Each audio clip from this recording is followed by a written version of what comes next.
I'm praying tonight that this message, which will be very straightforward, will be branded into the conscience of every man and woman in the church, so that forever afterwards you will not be able to get this out of your conscience, that the shape of this will be branded there. A famous preacher once said to his congregation, "In every pew, in every row, there sits a person with a broken heart." During the years of my life, I found this to be true. In every pew, in every row, there is a person with a broken heart. The astonishing thing about broken hearts is that they do not break in the same way. They come in all different shapes and sizes. Sometimes they come as a tsunami and sweep absolutely everything in its path, leaving a trail of destruction in front of everyone it touches. But at other times, they come like a soft summer breeze. When a phone call says it's cancer, or a loved one looks at you in the face and says, "I want to break up, I want a divorce, I no longer love you." Most people describe days like these as the worst days of their life. These type of days are days you pray never come. But what do you do when they come? What do you do when trouble hits you so hard it knocks the wind right out of you? It makes you feel beyond the shadow of a doubt that this is the worst day of my life. What do? You turn to Deuteronomy 31 verse 6. Be strong and courageous. Do not be afraid or terrified because of them, for the Lord your God goes with you. He will never leave you. He will never forsake you. What do you do when all hell breaks loose in your life? You turn to 1 Peter 5 verse 7. Casting all your cares upon him, for he careth for you. He cares for you. The whole world can be against you, but he cares for you. In the situation you are standing in right now, he is right next to you. Start believing the word of God and take it literally. He literally cares for you. He promised you, "I will never leave you, I will never forsake you." That's a promise, regardless of the situation you are going through. Remember, be still and know that God is God. If this situation you are going through was going to stop you from reaching where you needed to go, God wouldn't allow it to happen. If God allowed it to happen, remember that all things work together for the good of them that love God. When everyone left me, all I had was Jesus. When I was in trouble, all I had was Jesus. When the gates of hell came after me, all I had was Jesus. During my lonely nights, all I had was Jesus. When my husband left me, all I had was Jesus. When my wife left me, all I had was Jesus. When the world left me, all I had was Jesus. When things were going wrong, all I had was Jesus. When I was in darkness, all I had was Jesus. When you felt heavy-hearted, all you had was Jesus. When you was on your knees, all you had was Jesus. When you felt like giving up, all you had was Jesus. When you were in pain, all you had was Jesus. When your past came back to haunt you, all you had was Jesus. He's all I've ever had. He's all you've ever had. And he's all that you will ever need.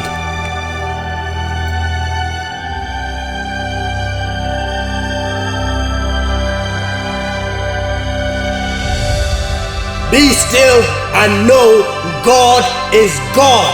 He promised you. I promise I won't leave you. I promise I won't forsake you. I promise I'll fight for you. In your situation, you are not alone. Lo, I am with you always, even until the end of the world. The same God that delivered the children of Israel is the same God that will deliver you in your situation. The same God of Genesis is the same God that walks with you each and every day. The same God that was with David when he fought Goliath is the same God that is with you. The same force that was behind David's slingshot is the same force that is with you this day. Remember, God speaks to you through your mind. The devil speaks to you through your mind. What I've found in my life as a child of God is that there is a spirit that attacks your mind and makes you believe that you are not worthy of the promises of God. This spirit commonly comes as a still small voice that whispers in your ear. Do you really think God is going to hear your prayer after you sinned? Or it says to you, you are not worthy of praying to God or asking anything from Him. You mess up too often. You're not good enough. You're not a good Christian. You're not a good child of God. Listen, your relationship with God is not dependent upon your performance. Your perception of God needs to change. God is not a cosmic CEO who is looking down on your life, waiting for you to slip up and fall short. Romans 3:23, for all have sinned and come short of the glory of God. Confess your sin. He is faithful and just to forgive us and cleanse us of all unrighteousness. Change your perception of God.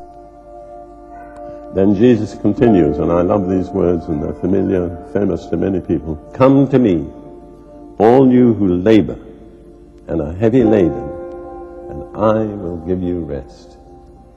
Oh, those words in Greek are so vivid. All you who carry burdens, who are struggling, who find it hard going, who sometimes wonder if you'll ever make it through. Jesus says, come to me, and I will give you rest. Take my yoke upon you and learn from me, for I am gentle and lowly in heart, and you will find rest for your souls. For my yoke is easy and my burden is light. What was his yoke and his burden? To do the Father's will.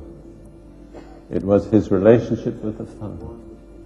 And he said, if you're struggling, if you're perplexed, if you're anxious, if you're frustrated, if you're not satisfied with the way your life is going, come to me, and I can reveal the Father to you. And that will be a life-changing revelation. It'll give you a new sense of belonging. It'll bring you into true rest. How many of you don't need to put your hands up or anything like that, I just want to ask you, how many of you are really enjoying rest? There's not much rest in our contemporary culture. You can look there for it in vain. So do you know what rest is? Do you know what it is to relax? There's only one place you can find rest. In the bosom of the Father. Jesus will reveal him to you. I can't do it. I can tell you about it. I can pray for you. But only Jesus can do it.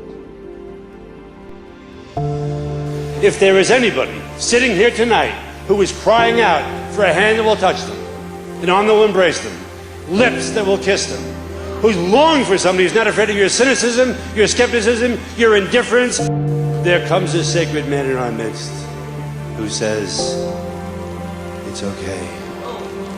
I'm here. I'm with you. I'm for you. And your pain reverberates in the depth of my own being. My friend, this is not pious poetry. This is the meaning of Easter. Easter did not remove Jesus from us.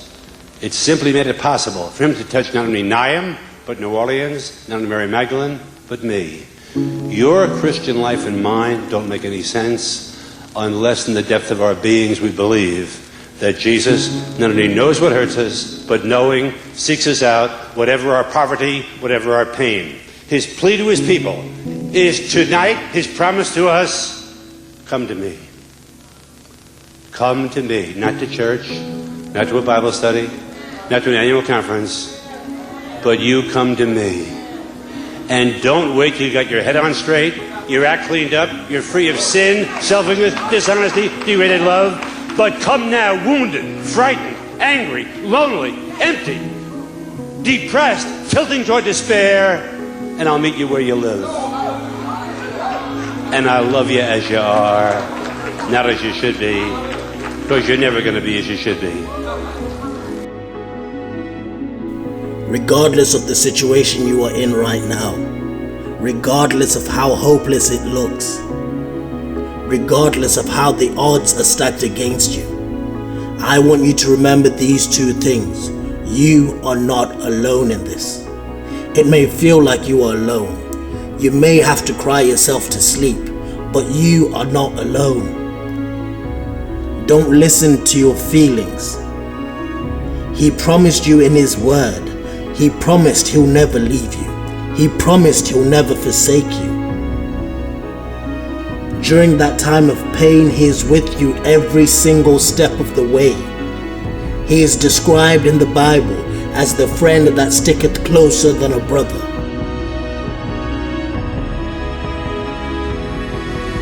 Now, the amazing thing about the human conscience is this: that even if you don't believe what I'm saying, you believe what I'm saying. That even if you reject the truth of what I'm saying, there is rooted inside you a conviction which you can suppress with the years, but which is there nonetheless, which is telling you that these things are so. Take a look back through your life. Look at all the hell you have been through, all the heartbreaks you have been through, all the fake friends, the fake relatives, when people talked about you, all the hurdles you have overcome, the challenges you have faced. He was with you. He hasn't taken you this far to leave you in this situation. God is for you. God has a plan for you.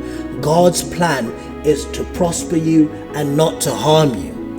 He has a future and a hope for you. This is not the end. Regardless of how dark and dismal the situation may look, this is not the end.